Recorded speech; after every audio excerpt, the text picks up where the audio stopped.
Parole સજા પર જેલથી નીકળ્યા બાદ પરત જેલમાં હાજર નહીં થતા ફરાર થયેલા કેદીને ક્રાઇમ બ્રાન્ચે ઝડપી પાડી વડોદરા જેલમાં સુપરત કર્યો હતો. ક્રાઇમ બ્રાન્ચની ટીમ મધ્યસ્થ જેલમાંથી પેરોલ ફલો વચગાળાની જમીન રજા પર બહાર નીકળ્યા બાદ પરત જેલમાં હાજર ન થઈ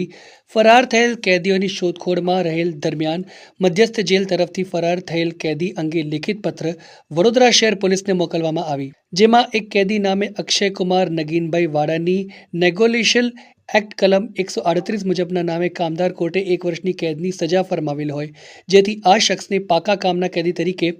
વડોદરા મધ્યસ્થ જેલમાં રાખ્યું હતું. આ કેદી 25 ફેબ્રુઆરી 2025ના રોજ વડોદરા મધ્યસ્થ જેલથી પેરોલ રજા પર મુક્ત થયા બાદ આ કેદીને તેમની પેરોલ રજા પૂર્ણ થયેલી 5 માર્ચ 2025ના રોજ પરત જેલ ખાતે હાજર થવાનું હતું, પરંતુ આ કેદી જેલમાં હાજર નહીં થતા અને બારોબાર ફરાર થઈ જતા જેને શોધી પરત જેલમાં સુપરત કરવાની હકીકત પત્રમાં જણાવ્યું હતું,